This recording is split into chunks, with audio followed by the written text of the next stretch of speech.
do this inquiry with me to start out so that we all have the direct experience of whether this conditioning is within us before we talk about the subject, afraid to be seen, because it's one of the core programmings of trauma and repression, which I hope to illuminate here. To be honest with you, for these tests where you're trying to see whether there is repression or trauma, I'm not a big fan of resting a lot, because we don't, like in our daily life, when our trauma and repression is triggered, we don't have the privilege of necessarily being in a really open space with that, especially if we're unconscious. What happens is in our unconsciousness, we get triggered. And in the trigger, we don't always have the opportunity to see or rest and just meditate right there.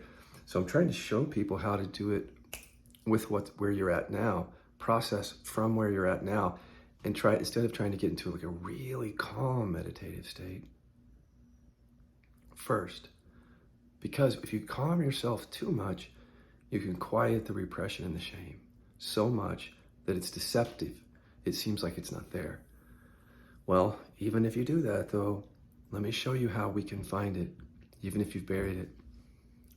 So we're not going to do a lot of resting. We're just going to a little bit here. Maybe anchor to your breath. Follow your breath in through the nose, down past the lungs, into the diaphragm, and then watch it back out. So just watching breath just a little bit. We're not getting into a calm, abiding state here. Just more present to what is. Words, pictures, feeling, sensation, all happening in awareness. This is just a test to show you what's here, or see if something is here. I want you to look at people in your life, from your mom and dad to your current spouse and close friends. Put them all up in what we call a panorama. And you can either see them there or feel their presence. And as you're seeing or feeling them, I want you to bring awareness to the inner body, where that's where we hold trauma. Then I want you to say, I'm not afraid to be seen. And I'll tell you this, if there's no fear of being seen, you could say that 1,000,000 times in a row and not feel a trigger. But sometimes you don't say it enough, you don't even notice that there's a trigger there. So what I mean is, say it a few times as you're looking at them. I'm not afraid to be seen, until you notice that there's a somatic response. Feel that? Okay, is that response saying yes or no? Is it saying, I am not afraid to be seen? That's correct. Yes, I am not afraid to be seen. Or is that response saying, excuse me, I scrapped that. I just confused you. The inquiry is, I am not afraid to be seen, as a reverse inquiry. So, yes, I am would be, I'm afraid to be seen. See, but it might just show up as an energy. So when you say, I'm not afraid to be seen, you might just feel the body's response, but not necessarily see the mind. Some of you will. Just rest with that. Let every thought come and go. But here I'm just testing for you, because I want to show you that somatic response. That's all. I want to show you that you have that, if you have it. And I want to say to you that, just like Adya said, shame is one of the last layers. Being afraid to be seen is connected to shame, and it's connected to frozen fear. So frozen fear is fear of expressing an emotion, fear of being myself, fear of showing sadness. Every time in my life, or your life, when you've repressed or suppressed emotion, there was fear with it. You were afraid to feel that, afraid to express that. So not only did the feeling that you couldn't express or feel freeze into the body, so did the fear. So they call that frozen fear. We call it frozen fear. And if you just hear that word, frozen fear, I'm afraid to be seen. Many people will say afraid to be seen is pointing to shame, and it is, but it's also pointing to frozen fear. And frozen fear is a big part of shame. Okay, first of all, that might have gone right over your head if you haven't done the deep somatic work, especially if you haven't worked with frozen fear. Just hear it intellectually. Basically, fear is concretize in your body because you're afraid to feel and express certain emotions and traits. Whether you know it's there or you've discovered it is kind of irrelevant. All you have to do here is say, I'm not afraid to be seen, and that response is it, the body response. So I didn't have reverse inquiry when I started teaching. Therefore, I had bamboozled myself into not even recognizing that the repression conditioning was there and the afraid to be seen was there because it wasn't arising to awareness. So as I'm pointing from and to awareness, there's nothing to point to. There's nothing arising. So of course I don't point, I don't even talk about it. And I'm not transparent. And that's not a coincidence. I couldn't be. I totally could not be transparent. How can you be transparent when you have conditioning that says, I'm afraid to be seen and I don't want to feel and express this or that? You can't. So what I've been saying to people, because somebody asked me this question, they asked, I think that my teacher is repressing anger like you, Scott, but how would I know for sure? That's just it, you wouldn't. Because I think we all have to do our own work, including teachers, on this question. That if we as teachers remain unconscious to any of that programming and we continue to teach from it, not being transparent, I don't know how we're all going to heal. Because I have to be able to tell you, when I'm leading you in inquiry, I have to tell you that I've gone here before, that I've actually had frozen fear and repression. So I'm showing you how I went there. I don't know how else I would do that. If I hadn't gone there, how could I help you go there? So transparency is not just nice, it seems to be necessary, but it's impossible when there's repression. It feels impossible. So quite frankly, that question, I'm not angry at these teachers. I know that some of you are. I get that. I don't have that. Because the way I see that is they're totally innocent. They don't even know it. I didn't know it. If you would have come up to me in 2014 at a satsang and you said, Scott, can you tell me more about your relationship to anger or this thing in your life or that thing? I might have shared a little bit, very little, but then I would have pointed back to your experience. I mean, it would be a genuine question that you're asking me. You're just simply asking me to open up about my own experience since I'm teaching about experience. But instead, I point back to your experience. And then I say, oh, I'm a good teacher for doing that. That was just repression, guys. That's what that was. Why couldn't I have shared that? Couldn't that be part of the teaching? No, because I was conditioned against it. So I had to give the non-dual answer to hide it from myself and you. I didn't know I was doing it. I was innocent at the time because we know not what we do. That's what unconsciousness is. Teachers who are unconscious are no different than anybody else. They're innocent also, ultimately. However, we have to hold all of this accountable and have discernment just for our own well-being. It's not about being mean or critical. It's about our health, I think, and it's about our realization and our embodiment. So I think we have to ask these questions in order, I think, it just seems so obvious to me. I don't even feel like I have to explain that. Why wouldn't we have an open conversation? But I couldn't. There's no way that I could tell you up until just recently, last few years, that afraid to be seen and I can't express anger were deeply held in the body.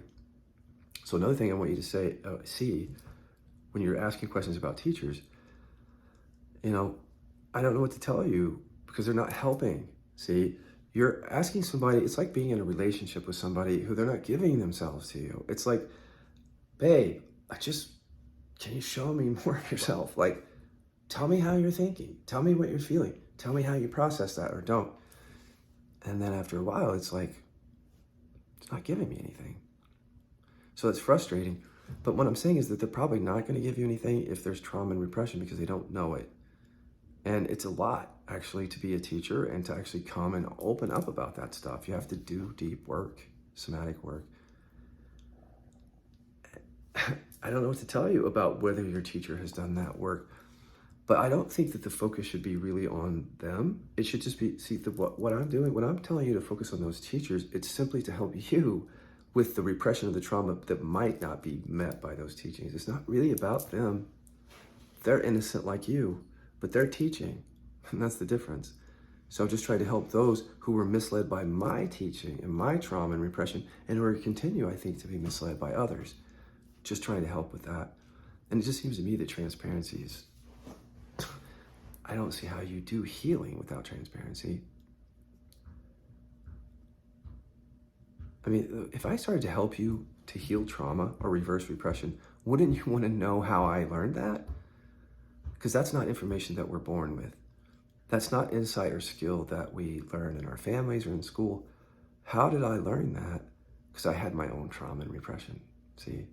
So if a teacher is not giving you pathways to unconscious trauma and repression, you can assume, one, that they haven't processed it, or two, they have processed it, but they're just not telling you about it, which I don't understand why. Or, well, they'll give you reasons for that. Or, well, I don't know, there's other reasons.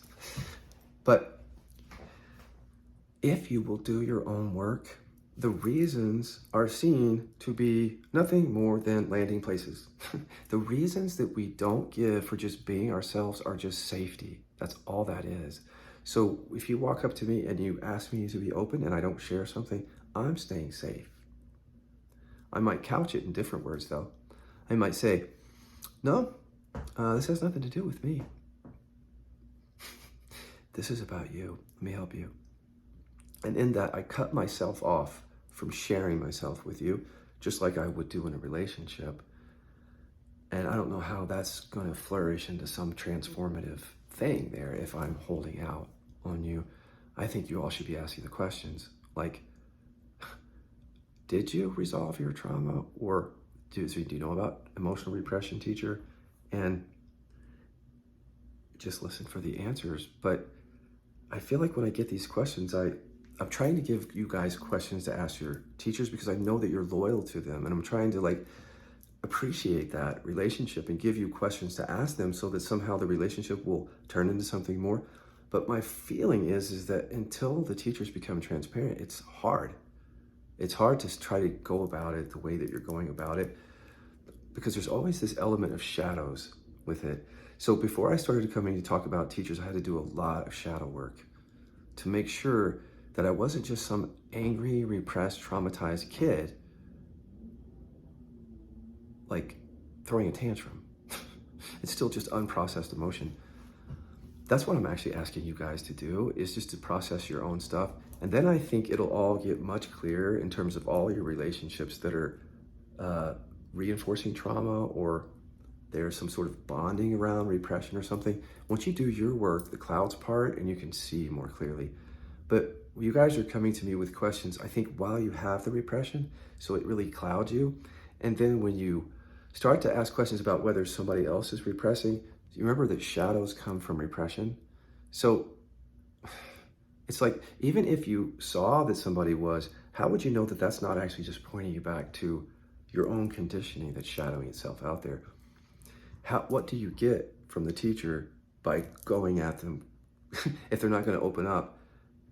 If you keep saying, well, be transparent, at a certain point, that becomes an invitation for you.